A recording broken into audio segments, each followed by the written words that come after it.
اعوذ باللہ من الشیطان الرجیم بسم اللہ الرحمن الرحیم اللہم صلی علی محمد وآل محمد وعجل فرج آل محمد ولا ندعهم۔ تمام مومنین کو یا علی مدد والسلام علیکم ورحمۃ اللہ وبرکاتہ۔ سامعین گرامی قدر، ایام فاطمیہ صلوات اللہ علیہ کے لحاظ سے ہماری گفتگو جاری و ساری ہے۔ آج کی نشست میں مشہور زمانہ نصبی، بنی امیہ کا پالتو دہشت گرد حجاج بن یوسف کی شبیہ مولوی اشرف دلالی، اس ملعون کو پے در پے ہم جوابات دیتے رہے ہیں، اور بالخصوص اس کے لحاظ سے علماء اہل سنت کا جو سٹانس رہا ہے وہ بھی اب بہت اچھے طریقے سے جانتے ہیں۔ اس کے اساتذہ بھی اب آن نہیں کرتے، یہ بالکل مردود قرار پا چکا ہے۔ اب اس کے کسی چینل پر باغ فدق کے لحاظ سے ایک اس کا گزشتہ کلپ، وہ اللہ جانے کب کا ہے، وہ اپلوڈ کیا گیا، جس میں اس نے بزرگان جو بڑے علماء اہل سنت گزرے ہیں ان پر یہ عبارت پیچ اپ کرنے کی کوشش کی ہے کہ جناب سیدہ صلوات اللہ علیہ معاذ اللہ، وہی جو اس نے بکواس کی تھی، میں دہرانا بھی نہیں چاہتا، اس کا ارتکاب کر بیٹھی تھی معاذ اللہ۔ تو آئیں چلتے ہیں اس کی ویڈیو کی طرف، اور اس کے بعد انشاءاللہ تبارک و تعالی مختصر وقت میں آپ کے سامنے دلائل رکھ کے اس دلالی کو ہم دوبارہ اس کی اوقات یاد دلاتے ہیں۔ کوئی سوچتا نہیں یا تے فدق دینا سیدہ پاک نو جائز آئی یا جائز نہ آئی، جے جائز آئی پھر میرے لیے شاہ دینے جائز ہونے دے باوجود بھی نہ دین صدیق اکبر کیوں نہ تے اعتراض نہیں، کیوں نہیں آدھنے وہ نبی پاک دی سیٹ تے جو بیٹھے ہوئے فرعون آندھی خلافت دا لحاظ کرو، اگر سرکار کوڑو منگن گئیاں خادمہ سجدہ پاک سرکار نہیں دیتا، خادمہ نہیں دیتی، تسبیحاں دے دیتیاں تے شکایت کوئی نہیں، تے پیر صاحبہ دے سرکار دی سیٹ ہی تے بایا ہے۔ جی سامعین گرامی قادر، ڈیفینیٹلی آپ نے مولوی دلالی کی ویڈیو دیکھ لی۔ سب سے پہلے تو مولوی دلالی صاحب، آپ کو میں ایک بات بتا دوں، اور بھائی آپ کے درجنوں علماء اہل سنت نے مل کے یہ جو کتاب لکھی فتنہ خطائیہ، اس میں واضح تصریح ہے کہ آپ خارجی ہیں، آپ لعنتی ہیں، آپ خارج از اہل سنت ہیں، آپ کے خلاف پوری کتاب موجود ہے، آپ کو اہل سنت کے اکابرین میں اپنا نام گنواتے ہوئے ڈوب کے مر جانا چاہیے۔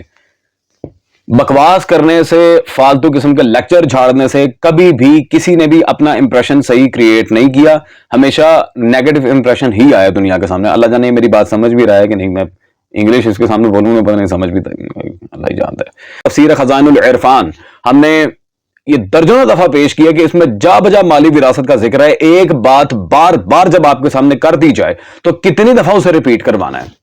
یہ جہالت کے نمونے کب تک لا کے رکھتے رہو گے اپنی عوام کے سامنے؟ کیوں بار بار ایک ہی بات کو ڈسکس کرتے ہو جو تمہاری کتابوں سے ثابت ہے؟ بکواس در بکواس در بکواس در بکواس، اور اس بندے کو تو آتا ہی کچھ نہیں ہے، بکواس کروا لو جتنی کروانی ہے اس سے۔ خیر سامعین گرامی قدر، ہم چلتے ہیں اس کتاب کی طرف جہاں سے اس نے عبارت پیش کی، اور وہیں سے اس کا مکو ٹھپ دیتے ہیں۔ یہ پیر مہر علی صاحب کی کتاب تصفیہ ما بین سنی و شیعہ میرے پاس موجود ہے اس وقت۔ اس میں مہر علی صاحب نے صفحہ نمبر 42 پر سوال نمبر 4 کے جواب میں بالکل واضح یہاں پر لکھا، لفظ ارث اور وراثت کا مفہوم جنس ہے جس کے تحت انتقال کے کئی انواع ہیں، کئی چیپٹرز ہیں۔ اس کا استعمال کبھی انتقال مالی میں ہوتا ہے، کبھی انتقال فی الملک، اور کبھی انتقال فی العلم۔ انتقال مالی ملک دونوں لحاظ سے انبیاء کی وراثت موجود ہے، انبیاء کی مالی وراثت ہوتی ہے، انتقال مالی واضح طور پر لکھا ہے، ٹھیک ہے۔ یہ سورہ نمل کی آیت کی تفسیر میں جناب سلیمان علیہ السلام کی وراثت کا ذکر کیا ہے، ووارث سلیمان و داؤدا ووارثہ۔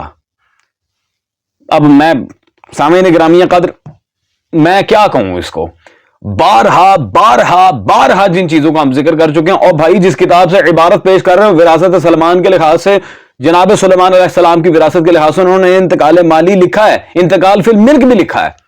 ملکیت و مالی وراثت دونوں ہی ثابت ہیں، انبیاء کی دونوں وراثتیں ہوتی ہیں۔ بار بار اسی بکواس کو ریپیٹ کر کے اللہ جانے کو، اور ایک نہیں درجنوں تفاسیر ہم دکھا چکے ہیں۔ جناب سیدہ صلوات اللہ علیہ کو نبی پاک صلی اللہ علیہ وسلم کی طرف سے واضح طور پر باغ فدق ملنا، وہ الگ سے صحیح احادیث سے دکھا چکے ہیں۔ پتہ نہیں کیا خدا کی قسم ان لوگوں کا کیا بکواسات. اور ایک منٹ اسے ذرا میں ایک الزامی جواب دے دوں, اللہ جانے اب اسے حوالے کو پہنچا سکتا ہے کہ نہیں.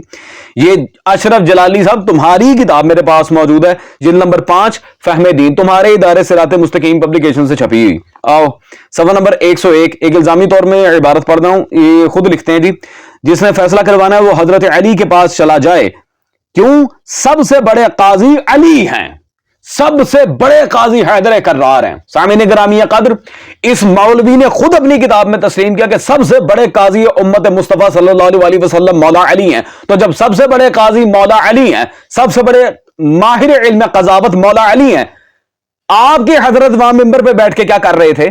آتے مولا علی سے آگے فیصلہ کرواتے. اور مجھے ایک بات بتاؤ عقل کے اندھے سامعین گرامی قدر, خاص طور پہ وکلاء حضرات, وہ میری بات پہ غور کریں گے, چاہے شیعہ چاہے سنی, میں انصاف کے تقاضے پہ بات کر رہا ہوں یہاں پہ.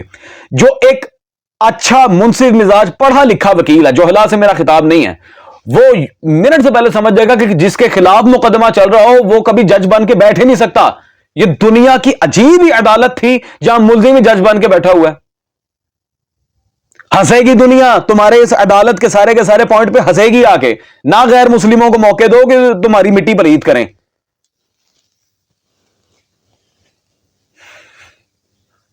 میرے پاس کہنے کو اور کچھ نہیں ہے سامعین گرامی قدر, میں اس جاہل کو ویسے ہی منہ نہیں لگاتا, بس کیا کریں مجبوری ہے جواب دینا پڑتا ہے.